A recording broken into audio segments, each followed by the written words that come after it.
Welcome 7 Days to Die fans. This is Zith again, and today we're going to start the first episode in a series of using the Mecanim animation for 7 Days to Die. First thing I think we do is go ahead and animate a door. A door is one of the trickiest things that I've found to get right. Uh, there's a lot of ways to do it wrong and very few to do it right. And depending on what you start with, it's either easier or harder. So let's go ahead and start with I think one of the simplest cases, which is to use an in-game door mesh from 7 Days to Die. So let's get started. I've in previous videos showed you how to pull in the meshes from 7 Days to Die using the Unity Asset Bundle Extractor. So I pull them all in just so I have the meshes. So we're going to search on this for door, and that will bring up the various doors. All we need basically is a door, any old door model. This one, we want to make sure it is an OBJ file, and that looks like that'll be fine. And these other ones here, you'll know they'll have, some of them are damaged, some of them are line of drawer, but we'll just go ahead and take this one here and drag it over to our hierarchy, and that puts it in the scene here. The orientation, just to make sure we start here, want to be on front. So we're looking at the door, and of course it's going to need to be rotated 90 degrees. So we can do that really quickly. Make it 90, and there we have it. It's from the front, it's correctly oriented. And we go ahead and slide this over here. There we go. All right. And I'm going to go bring my cube in to see what the alignment is here. This is my cube, toggle it on. Okay, so we have a scale issue and a position issue. So first, I'll always do the scale first before position. I just happen to know that the doors in the game need to be scaled by 2.5. So let's go ahead and do that real quick. Your other meshes would be different. So I'm going to change the scale to 2.5. And 2.5, and again 2.5. And that gives you a 2 block by 1 block high door. Let's go ahead and throw a texture on it. Somewhere in here I have game textures. Heavens knows where I put them. Textures, 7 Days to Die textures, going to do the same thing. Look for door. And I guess it's just giving me globally. Let's see, wooden door. That's pretty crappy. Yeah, house door. All right, I'm just going to drag this over there. We can see it a little bit better. Okay, back to the door. Now I need to go ahead and move that into position. And you can do that using the sliders here. Over. Let's kind of scoot around here and over, bring it to the front. And bring it up a little. That should be about right. It's a little too far over. Okay. In actuality, you can use on the z-axis 0.5 here and 0.5 is a little too much, oddly enough. Let's see. Now, because of these doors use a frame, they're actually a little smaller. I don't know if you always notice when you put a wood door up, it actually has a non-colliding frame around it. So for this purposes, it looks like it's justified on the left pretty well. It is a little high, so we got to go down a bit, and about right there. And that should be just about right. Okay, now I get rid of my cube. And we're good. All right, so the door is now oriented correctly for the game. And what we need now to do is to go ahead and finish up a few things on it.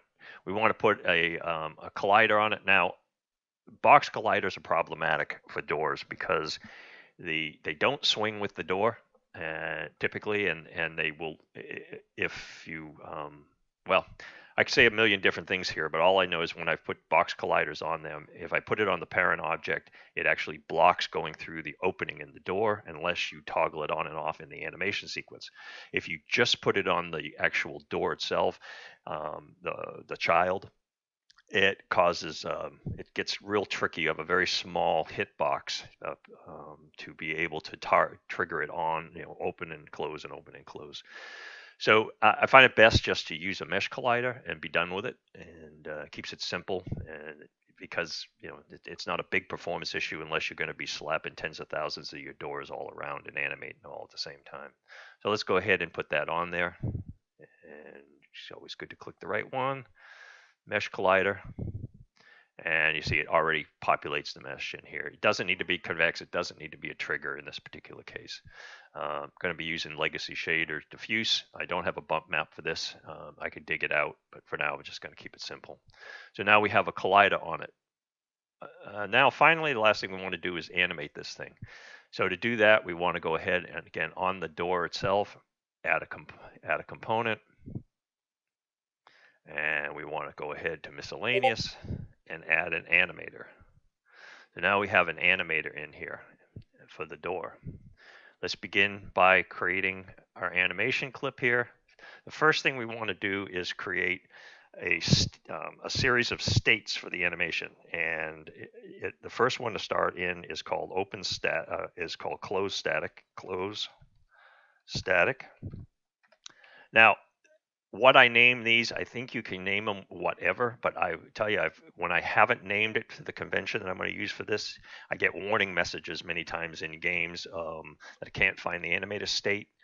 So I'm using the ones that 7 Days to Die names that 7 Days to Die seems to like. So starting off with that, I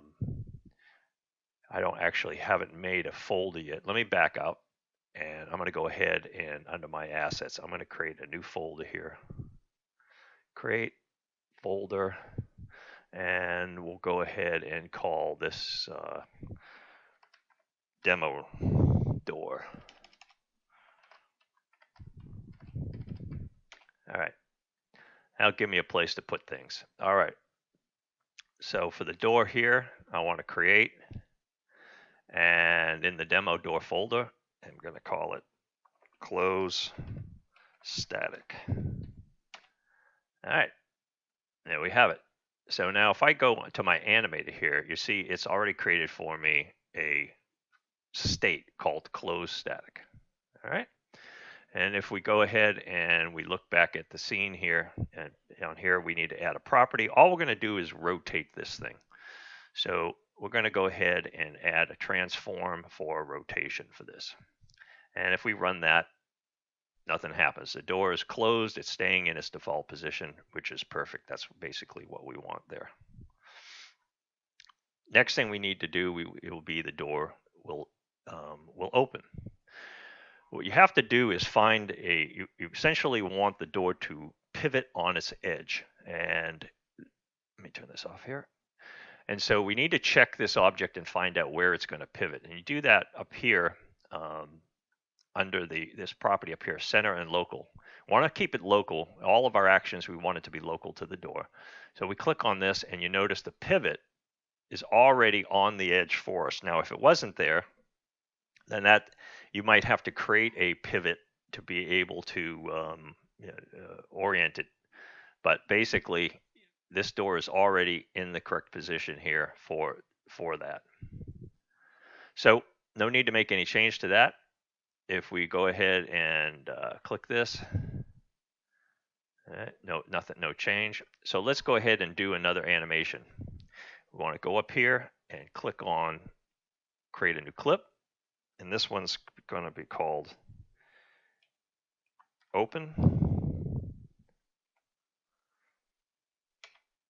All right, it's created a new one there called open. And right now there's no properties. We want to go ahead and add the same properties. We're going to just do rotation. And if we play that again, nothing happens. So what we want to do is it's what it's start closed, and we want it to end open. So we click here to make sure that we're changing this keyframe here. And we're going to select the rotation tool, and we're going to rotate the door. I like to rotate the door into the frame that you essentially set up. So in other words, when you declare this multi-dimensional block, it's going to be 1 by 1 by 2. The 1 is going to be behind the door. So I like it to swing into the space that's already declared. You can do it the other way if you want, but you're going to have, you're going to have not be able to use anything in the front of that door. So I'm going to go ahead and just rotate this 90 degrees. And you see this is changing here. So we could just go minus 90. And now that door is all the way open. So when we click on animation, boom, that's what we want. While I'm in here on the open, I'm going to take off the loop because I don't want that thing be bopping back and forth. We want it to open one time and stop and wait for the next trigger. So I'm going to turn that off on the animation. The statics can loop. There's not a big deal there. All right, so we need to go ahead and do our third animation. We need to create a new clip. In this case, it's going to be called open static. Static being it's going to just stay still in that spot. All right, now we have the open static. What's that going to look like? Well, again, same thing. We have to add a transform, and it's a rotation.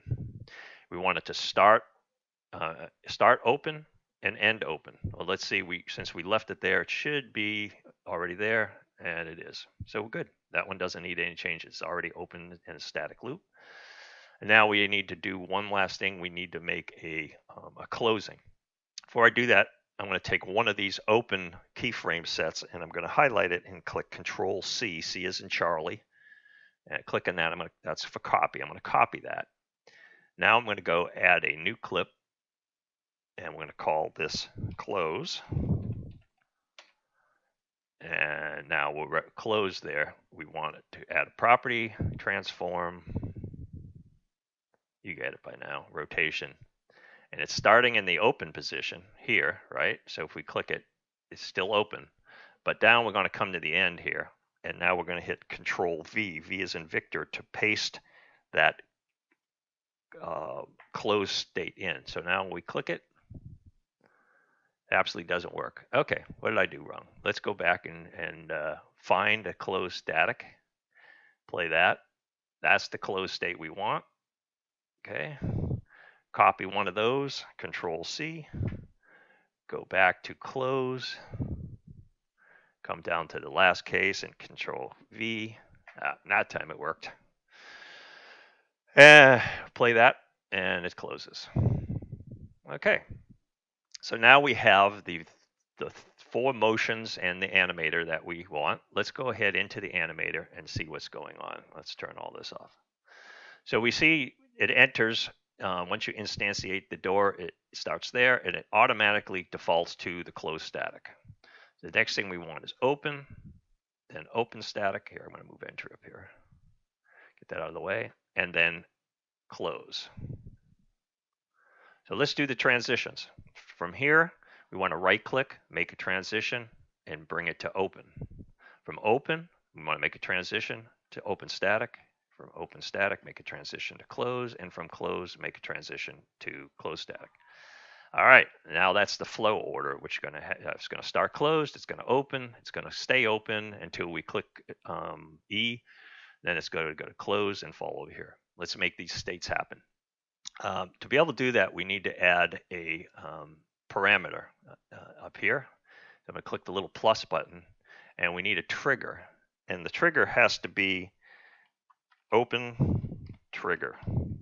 Has to be expelled exactly like that. Has to be capitalized exactly like that. Open trigger. Slide this a little bit so you can see the full word. Now, we're not going to use this right now, but I'm going to add one more up here, which is essentially a Boolean, and it's called is open. That's not really required for doors, but what that does is basically if you wanted to set up an animation where the trigger would only work if the door was closed. Let's say the door would be open just one time and then wouldn't work anymore. You would basically set a condition of if the door is open, then don't let it work anymore. So that lets you, basically it asks the question: is the door open, true or not? It's actually the reverse of that. So is door open true means the door is closed, um, and is open is false means the door is open. Not sure why it's set up that way, but that's basically how it works. So I'm leaving that there for now in case you ever want to do a one-way door or some other, condition that you need to know whether the door is currently open or closed in the game. So, but we're not going to use that right now. All right, so let's make this work. We click on the transition, hit little arrow on the transition, opens up this box here. And we need to set a condition. When is it going to go from closed static to open? Well, it's going to do it when a trigger happens. And so let's go ahead and click the little plus under the conditions list. Let me shrink this down a little bit. And open trigger. So now there's a condition. So it'll fire if the open trigger happens, okay? I like to basically, when I'm in here, clean this up a little bit so it just has these two conditions. Cover this in another tutorial. The other thing, we can take off the exit time because it's a trigger. So we want it to happen the minute we click the E, not to be finish up the entire closed static animation before it fires. So we take that off.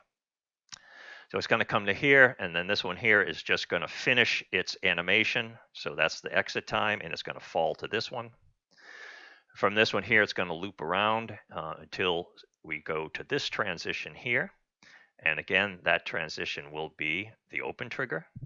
And again, I'm going to shorten this up a little bit. So it's just these two and no exit time. That will bring us down to here. And that should immediately then fall here. No condition. It will just fall to this particular time after it completes, because it has exit time. It completes the full closed door sequence. Let's go ahead and see if this works. So to be able to do that, make sure you click on your object and click play. Here's our door. You can see it's looping here in the closed static position. We're going to go ahead and click the open trigger. And the door opens. It fell all the way through to the open static. It stays open. And we click open trigger again, and it closes. So it's now animating properly. Let's go ahead and turn that sucker off.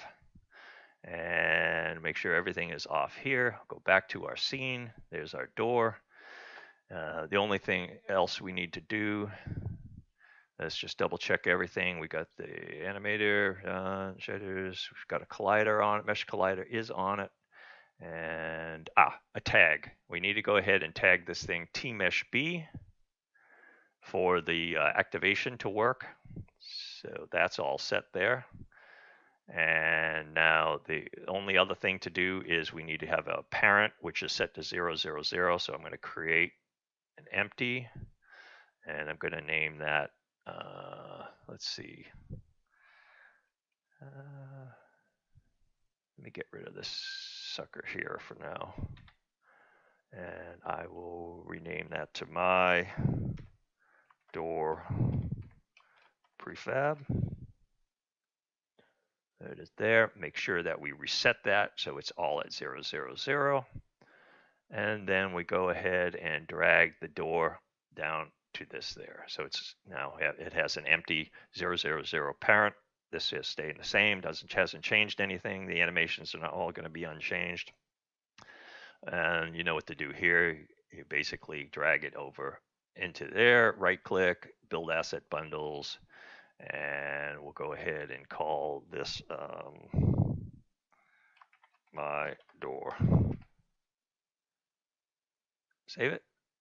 Now, I didn't go in and mess with the textures or anything like that to compress them or do, you know that from other videos. Just leaving it to 7 days to die current status.